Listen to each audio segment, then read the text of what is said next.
If you're hesitating to hit the publish button because you're not sure whether your content is actually good or not, it's time to learn how to pave.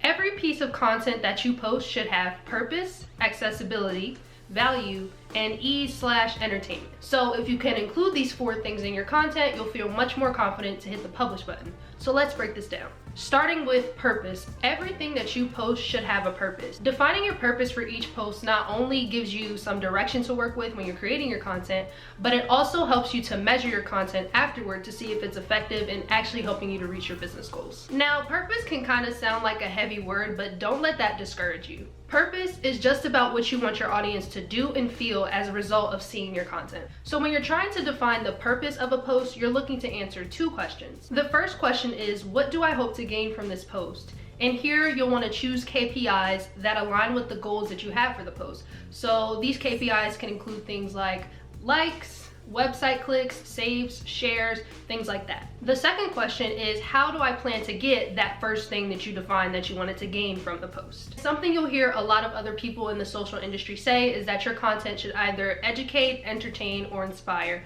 And that's a great starting point when you're trying to develop the purpose for a post. So let's work with an example. If I was a florist, my overall goal for being on social media would probably be to make more flower sales, just like any other business would want to make more sales. To answer the first question, what do I hope to gain from a post? The answer would probably be website clicks, because that's a pretty good indicator of people visiting the website and then hopefully making more purchases from there. Next, how do I plan to get that? You can really be creative here. Like I said, the educate, entertain, inspire framework is a good starting point, but there are other ways that you can do it, of course. For this example's purpose, I'm going to use inspire, and specifically inspiring them in a way that would make them want to go over to visit my website. This is also a good point to think about the call to action, the CTA, that you want to add into your post, because it should align with the KPIs that you want to focus on. So as the florist, I could say, click the link in my bio to see blank, and that would give people that little bit of extra push to potentially go visit my website, and it aligns with my KPI of website clicks. Now let's talk about accessibility. This is a step that's often missed when it comes to content creation, but if you want to expand the reach of your content and the pool of potential customers that you'll be attracting, you want to make sure that it is as accessible as possible so you can reach the maximum amount of people that are your ideal clients. So when it comes to online content, there are only 2 senses that you actually can appeal to, which is sight and hearing. At least for now. Let's start with sight. There are 3 different things that you need to be mindful of in terms of sight when you're making your content. The first is captions. Now, at this point, most, if not all, social media platforms have a way for you to add captions to your content, so it's really important to make use of it. Not only because there are people who are deaf or have hearing loss, but also because a lot of the time, people are listening to social media content with the sound off. Think about it. If you're watching stuff in a place where you're not supposed to be, or if you are out in public and you don't want to disturb the people around you, a lot of those times you're going to be watching social content without the sound. So definitely be sure to include those captions in your content. Next is on-screen text. Now, when it comes to vertical video platforms like TikTok and Instagram Reels and even YouTube Shorts, they try to give you guides on the screen for where to place your text. But a rule of thumb that I like to go by is to try to get the text as close to the middle of the screen as possible without disrupting important subjects in the video. So if I'm speaking, I might put the text like right here, but I wouldn't put it down here because you don't want the captions to cover it. You don't want it too high up or off screen, because sometimes when you publish content, it might get cropped off at the edges. It's also important to be mindful of how long it actually takes people to read the different text that you put on screen, which leads me to my next point, which is about timing. Now, you know those posts where people put a bunch of text on screen for like 0.1 second, and so you have to keep rewatching it, and it's sort of a hack for them to get more reach for their content?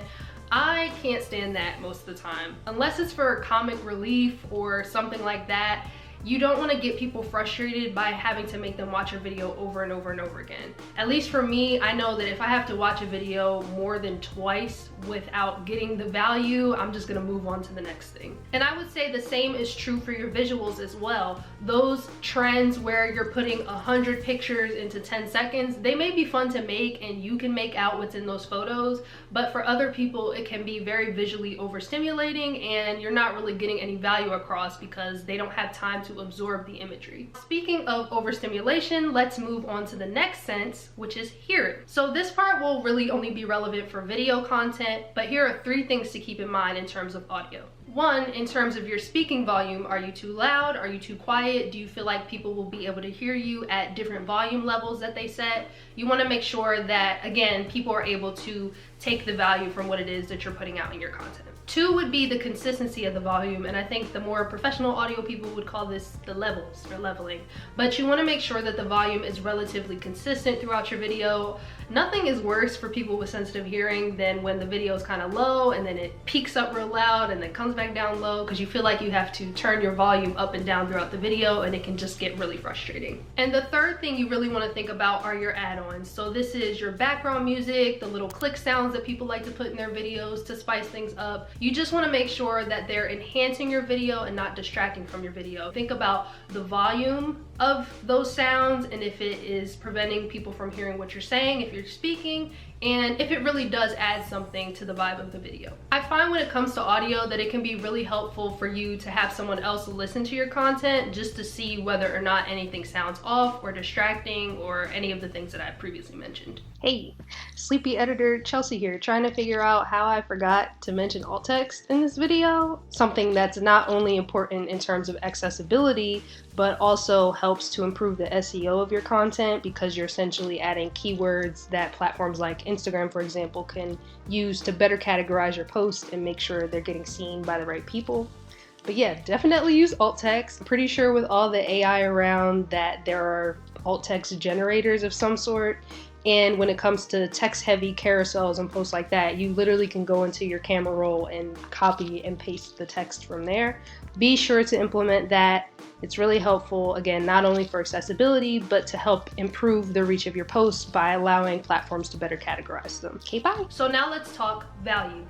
Where the purpose part of this framework asks, what do you want to get out of your post? The value part asks, what do you want your audience to get out of the post? And this is really important. It's also the most fun part, because this is where you get more specific about what you actually want to address in the post. Bringing back our florist example, I already decided that I wanted to inspire people. So now I can get specific about how I want to inspire people's curiosity in order to get them to be more likely to buy from me. Since that holiday is coming up pretty soon, we can go with 3 flowers other than roses that are perfect for Valentine's Day. With this post, I'm inspiring people to consider other flowers for their Valentine's gifts, but I can also take an extra step and educate them as well by talking about the meanings behind these different flowers that I'm suggesting, the cost compared to roses, and even the longevity of them compared to roses. This way, in addition to them being inspired to pursue other flowers potentially for their Valentine's Day gifts, they also might be able to save money, which is definitely a win-win for them. Now let's talk about ease/entertainment. If you want people to engage and stick around to see more of your content, you need to grab and keep their attention. I talk more about how to grab attention and other sustainable social strategies in this video. I'm not sure which side it's going to pop up on, but definitely check that out.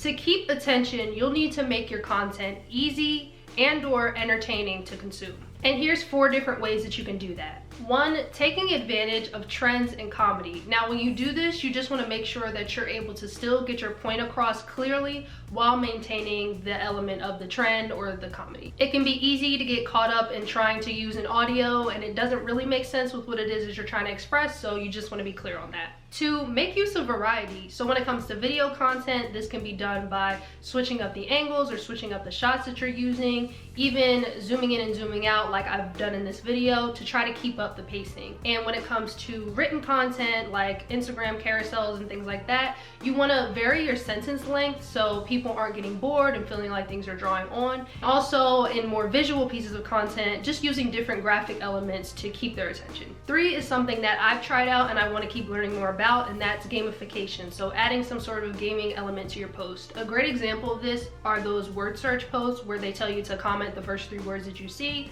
or those things that say pause to see what you get. Gamification like this often encourages more engagement, so it's something nice to throw into your content plan every once in a while. 4 is tapping into people's curiosity. You'll see this in posts where they say watch till the end, or tip number 4 will shock you, or things like that. It can come off kind of clickbaity, so try not to do that, but this is a great way to kind of bring people in and make them want to stay until the end of your content, whether that's video or swiping to the last slide of your carousel post. So now you've learned how to pave. Using purpose, accessibility, value, and ease/entertainment, you can feel more confident that your content will actually make an impact on your audience. If you found this video helpful, please be sure to give it a like and share it with your friends, and make sure to subscribe if you haven't already.